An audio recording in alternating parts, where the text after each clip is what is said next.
1장 14절부터 보도록 하겠습니다.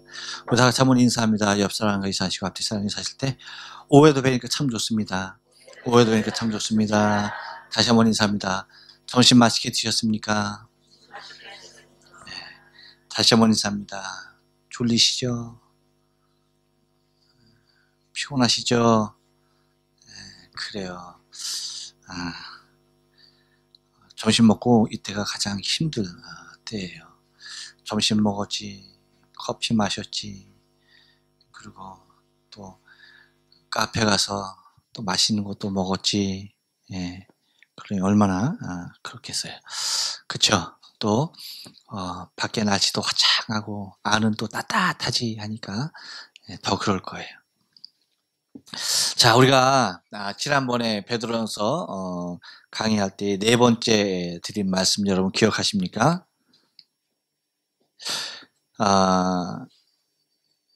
지금 우리의 삶은 무엇을 기대하며 사는가에 대해서 말씀을 드렸어요. 무엇을 기대하며 산다? 야, 그렇죠. 안 되죠. 기억하고 있으면 큰일 나죠. 그래요. 기억하는 줄 깜짝 놀랐네. 다행이에요. 이렇게 또 아무도 기억을 못 해주시고. 그래서 13절 말씀으로 지난 시간에 말씀을 드렸잖아요. 그렇죠? 2주 지났다고 또 이렇게 아주 그냥 안면에 철면을 까시네. 지난번에 그 윷놀이 재밌게 하시냐고, 지난주에 하시냐고 다 잊었죠. 그렇죠? 네, 그래요. 그랬을 것 같아. 그래서 겨울에 올라갈 때마다 여러분 영적인 다이어트 하고 계시는 거예요? 이건 또 뭔 얘기냐 하는 거죠.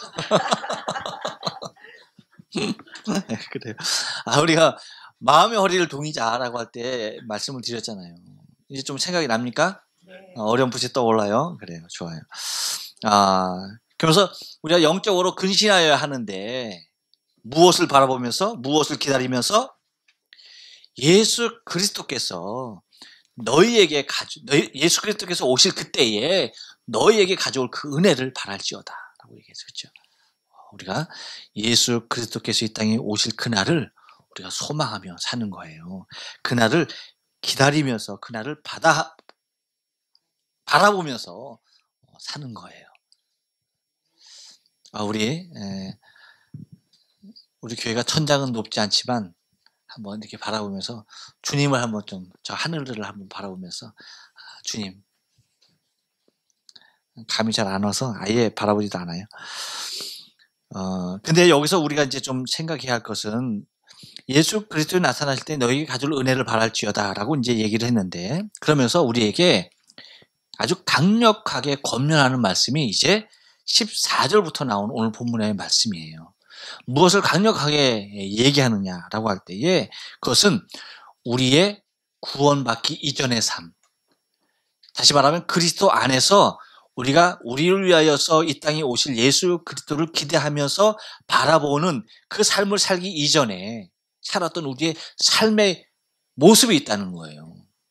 그 삶의 모습이 무엇이냐라고 할 때에 그때에 우리는 어떤 사람이었냐라고 한다면 순종하는 자식이 아니었다는 거죠. 그렇죠? 하나님 말씀에 따라가는 사람이 아니었다는 거예요. 하나님 말씀 밖에 있었던, 하나님 은혜 밖에 있었던 인생들이었다라고 하는 것입니다. 근데 우리가 주 예수 그리스도로 말미암아서 그리스도 안에서의 삶을 누리게 된 우리의 생명의 삶, 이제 구원받아서 우리가 다시 오실 그리스도, 예수 그리스도께서 나타나실 때에 우리에게 가져다 줄 그 엄청난 은혜, 저 천국의 엄청난 기쁨, 그 소망을 우리가 바라보며 사는 우리로서는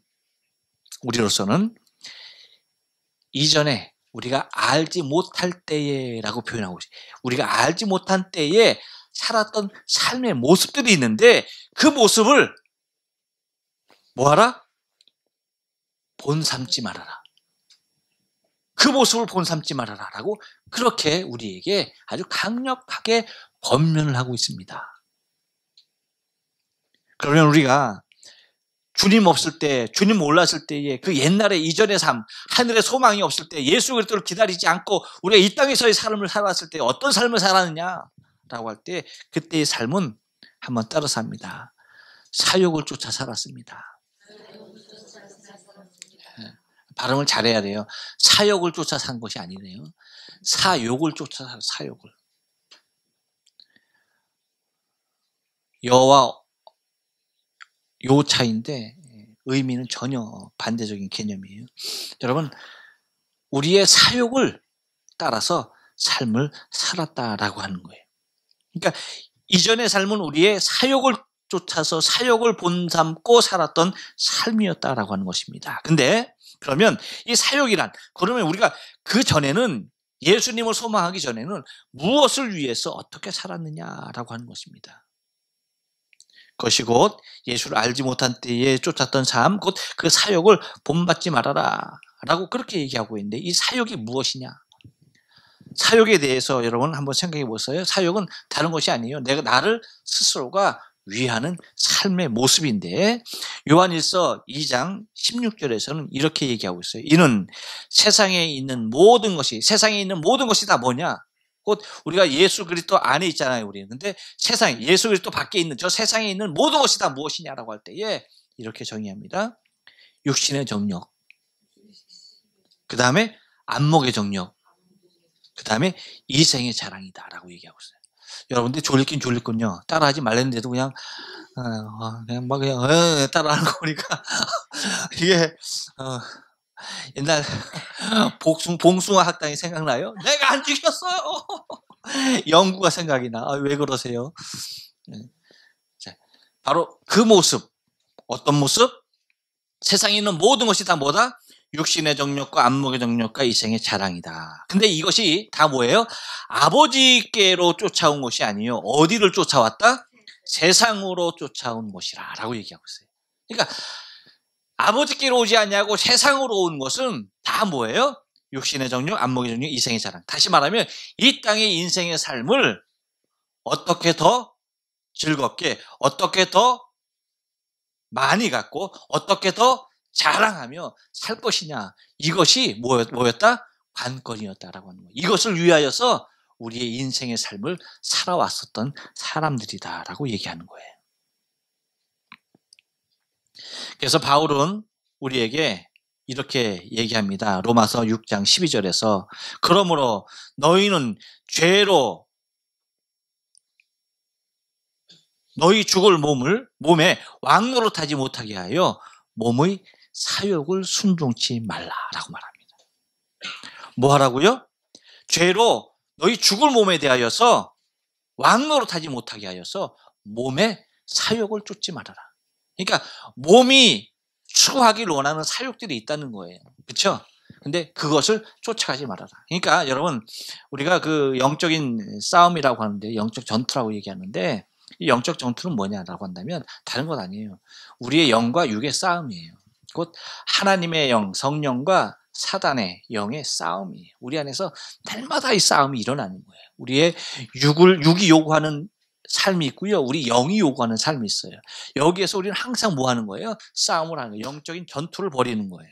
그래서 사느냐 죽느냐, 그래서 날마다 뭐 하는 거예요? 우리는 전쟁 안에 있는 거예요. 싸움 안에 있는 것이라는 얘기예요. 근데 우리의 그 몸은 항상 뭐예요? 무엇으로? 우리의 사욕으로, 우리의 육신의 삶의 안일로, 아까 말한 육신의 정욕과 안목의 정욕과 이생의 자랑의 모습으로 우리를 이끌어 가려고 해요. 이것이 우리의 몸의 소욕이에요. 근데 이 몸의 사욕을 쫓지 말고, 이 몸의 사욕이 아니라 곧 하나님의 영께서 우리에게 주시는 그 모습으로 순종하며 살 것에 대하여서 얘기합니다. 그러면서 뭐라고 말합니까? 15절에서 오직 너희를 부르신 자처럼, 거룩한 자처럼 너희도 모든 행실에 거룩한 자가 되어라 라고 얘기합니다. 그러니까 나를 부르신 이가 누구냐, 나를 부르신 이가 어떤 분이냐, 이것을 우리가 날마다 뭐예요? 각성하며 살아야 한다는 거예요. 내가 부름받은 자로서의 삶을, 내가 누구에게 부름받았느냐에 대한 삶을 사는 것이 중요하다라고 하는 것이에요.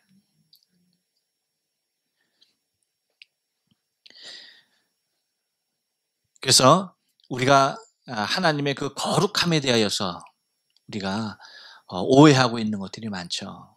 여러분, 사실 우리 한국 교회의 이 거룩의 대명사는 어디에 있어요? 무엇이 있어요?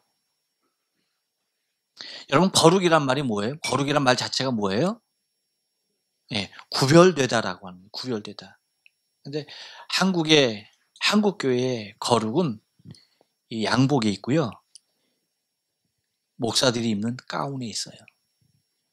이게 엄청난 비극이죠. 그것이 마치 우리의 거룩을 대표하는, 우리의 거룩성을 나타내는 그 모습으로, 아주 외향적인 모습으로 이 거룩이 잘못 해석되어지고 잘못 적용이 되어지고 그리고 잘못 이해하고 받아들였어요. 오전에도 말씀드린 대로 우리가 추구해야 할 삶은 이 겉모양이 아니에요. 겉으로 나타나는 모습에 이 무엇을 입었느냐가 중요한 것이 아니에요. 우리의 속에 무엇을 갖추었느냐, 어떻게 갖추었느냐 하는 것이 문제죠. 우리가 입은 것, 여러분, 이것은 아무것도 아니라는 거예요. 그래서 이런 것을 보면은 정말 때로는 이 모든 것을 다 그냥 다 분해해버리고 싶은, 여러분 인수분해 많이 해봤어요? 지금 막 인상이 찌부러지는 사람들이 있는데, 인수분해 많이 해보셨죠? 막 다 분해해버리는. 그래서 딱 뭐만 나오는 거예요? 0 아니면 1이 나와야 돼. 마이너스 1 아니면. 아주 간단하게 나와야 하는 그 모습의 것들. 정말 그렇게 다 모든 것을 인수분해해버리고 싶은 생각이 돼서 이 양복도 그냥 입지 말고 넥타이도 매지 말고 그냥 그렇게 한번 해볼까? 왜? 사람들이 거룩의 모습을 왜? 이런 외형적인 모습으로 인식하고 찾으려 하니까. 그래서 때로는 저 외국 교회, 저 이제 혹시 저 이제 더운 지방에 있는 그 교회들처럼 그냥 아무것도 아니게 평상복으로 그냥 나와서 예배하는 그런 모습도 사실은 생각해 보는 것이 한두 번이 아니에요. 왜? 우리의 잘못 인식된 그 거룩에 대한 개념 때문에 그것을 아예 그냥 다 지워버리고 깨버리고 싶은 그런 생각도 사실은 들어요. 물론 우리가 하나님 앞에 나올 때 이렇게 정장 다 차려입고, 그렇죠? 마음과 몸이 깨끗한 상태에서 나오는 거, 이거 사실은 우리 한국 교회가 전통적으로, 우리 한국 문화가 어떤 문화입니까? 여러분, 양반 문화잖아요. 그렇죠? 그러다 보니까 이 선비적인, 이 양반적인 그러한 저기 때문에 이 입는 옷에 대하여서 굉장히 신경 쓰고 중요시했습니다. 사실 그것이 어쩌면 지금까지는 한국 교회의 어쩌면 사회를 리드해가는, 그렇죠? 앞서가는 그러한 모습으로 많이 작용했어요. 근데 지금은 이제 그런 시대가 아님에도 불구하고 거기에 너무나 젖어 있는 우리의 모습이 안타까울 뿐이라는 거죠. 근데 아무튼 나를 부르신 자가 그런 거룩하신 분이다라고 하는 사실을 우리가 인식하지 않으면 안 되는 거예요.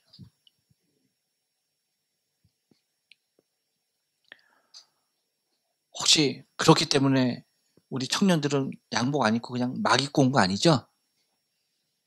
그렇죠? 양복이 없어서 그런 건데, 그렇지? 양복이 없어. 그래. 양복이 없어. 그래. 오히려 없는 게 은혜야. 그래. 없는 게 은혜일 수도 있어요. 그래서 오늘 그 말씀에서 이제 우리에게 주시는 말씀이, 사실 거룩하다는 것은 구별된 모습인데 우리의 외적인 모습이 아니라 내적으로 무엇으로부터 구별됐느냐라고 할 때에 세상으로부터, 그리고 죄로부터, 그리고 흑암의 세력으로부터 우리가 구별된 거예요. 그러니까 이 구별된 것은 나의 능력과 내 힘과 내 재량으로 된 것이 결코 아니에요. 이것은 그래서 거룩함을 입은 거예요. 그러니까 거룩함이 내게 주어진 거예요. 그러니까 내가 거룩해야 되겠다 해서 내가 거룩한 반열 가운데 선 것이 절대 아니라는 거예요. 죄 가운데 있는 나를 하나님께서 특별히 국률 가운데, 그분의 사랑 가운데 나를 인치셔서 나를 거기서 어떻게 하는 겁니까? 이렇게 들어서 주신 거예요. 들어서 나를 이쪽으로 옮겨주시는 거예요. 그것이 거룩이에요. 그러니까 하나님이 나를 이 죄 가운데서 들어서, 당신의 거룩함, 그분께서 나를 이 죄 가운데서 들어서 나를 이쪽으로 옮겨놨으니까 내가 추구하며 살아야 할 것은 이제 이전의 삶, 여기에 있던 삶이 아니라는 거예요. 여기에서 하나님의 부르심에 합당한 모습으로 내 삶을 영위해야 한다는 겁니다. 얘는 자꾸만 일로 가려고 하죠. 그렇죠? 자꾸 이리로 가려고 막 미끄러져. 이 모습은 우리의 본성은 우리의 육신의 모습은 그래요. 이리로 자꾸 돌아가라는 본성이 있는 거예요. 그렇기 때문에 우리가 항상 내 영을 쳐서 하나님 앞에 머물게 해야 한다라고 하는 것입니다. 그래서 그렇게 얘기하고 있어요.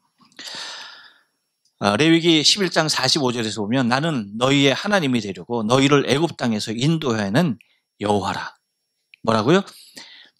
내가 하나님께서 나는 하나님인데 너희 하나님이 되려고 내가 너희의 하나님이 되려고 너를 애굽에서 인도한 그러니까 종살이하는 가운데 있었던 너를 내가 이 종살이의 이 땅에서 내가 너를 인도해서 자유의 땅, 그 가나안 땅이죠. 하나님께서 예비하신 그 땅으로 인도해는 여호와다. 그러니까 너의 하나님이 되려고 너희의 하나님이 되려고 우리를 당신의 거룩한 반열 가운데 우리를 선택하셨다는 거예요. 그 거룩한 곳에 머물게 하시려고 하나님이 약속한 그곳에 거하게 하시려고 우리를 이 죄 가운데서 애국 가운데서 이 세상 가운데서 우리를 구별하여 내셔서 그 거룩하신 분이 우리의 하나님이 되시려 하셨다라고 하는 거예요. 그 부르심을 안다고 한다면 우리가 이 땅에서 어떻게 해야 되느냐? 이렇게 얘기하는 겁니다. 오직 기록하였을 때 내가 거룩하니 너희도 거룩할지어다라고 하셨다라고 하는 것처럼 너를 부르신 자처럼 너희도 거룩한 행실로 모든 행실 가운데 거룩한 자가 되라라고 그렇게 우리에게 말씀을 해주고 있습니다. 여러분 특별히 우리가 살아가고 있는 이 세대에서는 우리 믿음의 사람들의 삶의 모습은 매우 중요합니다. 왜요? 세상 사람들이 옛날에는요 예수 얘기하고 내 신앙의 간증만 얘기하면 교회로 인도하고 예수 영접하는 것이 매우 쉬웠어요. 그래서 엄청난 부흥의 시기가 있었어요. 근데 지금은요 내가 한 간증 그리고 내가 받은 은혜 그리고 하나님께 내가 받은 복 이것에 대해서 아무리 나눠도요 움직여지지 않아요. 얼마나 이 폐역한 시대가 된 것을 우리가 직접 느낄 수가 있어요. 예전하고 달라요. 물론 이것은 시대에 따라서 시대의 그 마지막으로 가는 현상일 수도 있지만 여러분 이 마지막 현상이 왜 이렇게 갑자기 두드러지느냐라고 할 때에 그것은 우리 믿음의 사람들이 세상 사람들의 기대치에 부응하지 못했던 것이 가장 큰 원인이라는 거예요. 오히려 예수 믿는 사람이 더 악하다는 얘기, 예수 믿는 사람이 더 못됐다는 얘기, 예수 믿는 사람이 더 사기친다는 얘기, 예수 믿는 사람이 더 거짓말한다는 얘기. 그러니까 세상 사람도 그리고 교회 다닌다, 예수 믿는다라고 한다면 어느 정도의 기대치를 갖고 있다는 거예요. 근데 그 기대치에 그들이 갖고 있는 최소한의 기대치에 우리가 이르지 못하고 있는 거예요. 세상 사람과 똑같은 생각과 사고를 가지고 살아가고 있는 우리의 모습을 이제 그들은 더 이상 듣기 싫어해요. 그냥 우리가 흔히 하는 말로 너나 잘하세요라고 그렇게 말해버려요. 그냥 당신 그냥 믿은 거 그냥 믿으세요. 그냥 나는 그냥 내 길 갈게요라고 그렇게 말을 합니다. 그러면 할 말이 없어요. 근데 우리에게 이 초대교회의 엄청난 부흥의 역사가 일어날 수 있는 다시 한 번의 기회를 하나님이 우리에게 주실 줄로 믿는데요.